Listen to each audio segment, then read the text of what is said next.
Lẹ́lẹ́yìí o mo kí baálé eléyìí mo kí ìyálé eléyìí o ẹ kú dédé àsìkò yìí o ara òní ni wá torí pé ara kìí ní olókun ara kìí ní ọlọ́sà o tútù tútù là á bálé olúwẹ̀rí tútù tútù là á bálé ìgbín o ara òní ni wá o ajáde lónìí ìwọlé wa ànídélé bòkú ọmọ ànídélé bòkú aya ànídélé bòkú ọkọ ọjà wọn ni pa wọn ànígbà kú oníkúkú o àmín ẹ wá nǹkan fìdílé tàbí kẹ fìdílé nǹkan kájọ kọ́gbọ́n látara Awusa eléyìí jẹ́ part 2 tí mo ti sọ̀rọ̀ fún wa ní orí Awusa àwọn eléyìí bá máa pè ní walnut. Èso Awusa ó jẹ́ èso tó wúlò púpọ̀ fún àlàáfíà ara àti ìdènà àmì òkùnkùn. Ọ̀yá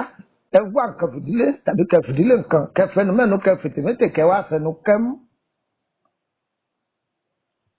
Orúkọ mi ni Lukman ọmọ Ayédáre bàbá ọgbọ́n ọmọ ọ̀dọ̀ àgbà. Èso Awusa tí àtọ̀ ọkùnrin ọba kún tó dáadáa ẹni kọ́ lọ wá Awusa kọ́pọ̀ ẹ̀gùn papọ̀ mọ́ orógbó tútù pẹ̀lú kànáfùrù àti ìyèré kò ju mẹ́rin lọ o kànáfùrù ìyèré orógbó tútù pẹ̀lú Awusa àwọn ẹlòmíràn pè ní àsálà ìmìdítẹ́yìn fi pè ó ọyọ ẹgún pọ̀ kẹsà ẹtútù gún ẹtúsà ẹ̀dá sínú yín ẹni kí ọ̀nkú ọ máa fi lò dúdú gbóná ògìtẹ́ bá fi ń lò ẹ máa fi lẹ̀ píìkì sí bí àṣà àwọn ará Faransé míìkì ní jẹ́ bẹ́ẹ̀ ẹni kọ́ máa mú àtọ̀rẹ́ yóò sì bẹ̀rẹ̀ sí ní kún dáadáa ẹ̀sọ́ kó dé ní. ẹ lọ wá èso Awusa yìí kẹwàá rọra wá egbò asùnfẹ̀yẹ jẹ ẹ ti wá méjèèjì papọ̀ pẹ̀lú ọ̀pọ̀lọpọ̀ atare ẹ lè lódìdí atare mẹ́ta ẹ lè lo mẹ́rin ọyẹ ẹgún pọ̀ kẹsà báyẹ ẹ̀gbọ́n mi bí mo ṣe kà á dáadáa o Awusa lọ́pọ̀lọpọ̀ atare lọ́pọ̀lọpọ̀ egbò asùn fún ẹyẹ jẹ ẹ̀gbọ́n mi yé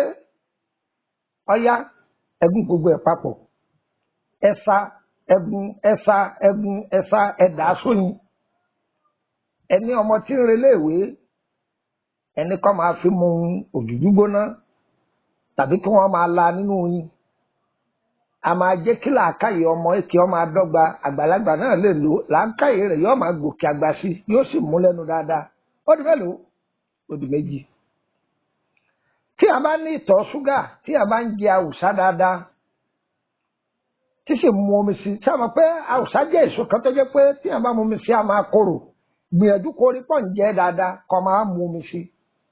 kì í jẹ́ kẹ́dà onítọ̀ ṣúgà bí a bá nítọ̀ ṣúgà gan yóò gbìyànjú àti jẹ́ pé kó di ikù kó kúrò nínú ara tó bá ń jẹ́ dáadáa. Kódà tí a bá ń jẹ tàbí ọba lọ wá Awusa yìí tó pọ̀ dáadáa gbìyànjú kó wá kọ́pọ̀ rẹpẹtẹ dáadáa tó sì ti gún pẹ̀lú ìyèré pẹ̀lú kànáfùrù ọyẹ ẹ̀sà ẹ̀jẹ̀ ọgbẹ dáadáa. Ìyá mi gbẹrẹ fútọ́ wà ń ẹ máa fi lògì gbígbóná ọ̀dà abẹ́ni tó ní ẹ̀jẹ̀ ríru tàbẹ́ni tó ní ìtọ̀ ṣúgà tẹ bá ń lò ó kódà bọ́ bá ń lò ó bí Ọlọ́run fi àlùbáríkà sí lára tó a máa dènà àrùn kánsà kì í jẹ́ kéèyàn ó ní àrùn kánsà kódà ẹni tó bá ti ní gan tí bá ń lò yọ ràn lọ́wọ́ kó lè tètè gbọ́ wíwò kó sì lè tètè sàn. Èso Awusa tá ń pè ní àsálà gbìyànjú kan wá èso yìí dáadáa o ó ti wá èso yìí ọyá wá èpo ọ̀bọ̀ kó gún pẹ̀lú rẹ̀ ọ wàá fi ọ̀sẹ̀ kó bí wọ́n bá ń bínú rẹ̀ epo ọ̀bọ wà mẹ́ o gbìyànjú kọ́ máa wé ọṣẹ yìí bí àwọn abínú ẹni bá ń bínú rẹ̀ tó bá wà láwùjọ bí wọ́n bá táwọn èèyàn bú pọ̀ tó bá ń lò ó rí i pé ìyàtọ̀ gidi yọba tó wá gbọ́ o òun nìkan pa ní í ṣe o tí a bá ń lò ó bí wọ́n bá náwó àdábọ̀ fún ọ kò ní ṣiṣẹ́ tá a bá gun bẹ́ẹ̀ tó táwọn àgbàlagbà bá pa á pọ̀ àsálà lásán pẹ̀lú èpo ọ̀bọ̀ kẹfọ́sẹ́kọ kẹ́mi fọwọ́ tàbí kẹ́mi fọnú gbá yín àgbà náà ò ní wọbẹ̀ ẹlẹ́sẹ̀ ẹbú ò ní wọbẹ̀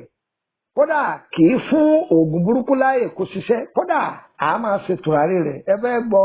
ìrìn jùlẹ̀ odìjọ́gbìn ọjọ́ rẹ̀ tùràrí rẹ̀ dáa pọ̀ tó bá ń fi lọ́wọ́ ibi báwọn ọkà bá pọ̀ nulẹ̀ wọ́n máa tú jáde ni bẹ́ẹ̀ ni wọ́n sọ fún ọ àbí lé ẹ̀mí burúkú kúrò lórí ilẹ̀ àbí lé ẹ̀mí burúkú kúrò nínú ilé ó dáa púpọ̀ ṣùgbọ́n fi ìjù yẹn lẹ̀ o orúkọ mi lukumọ ọmọ ayédáde lẹ́ẹ̀kan sí àbọ̀ ọgbọ́n ọmọ ọ̀dọ̀ àgbà +2348032983298 +2348032983298 gbàkan sí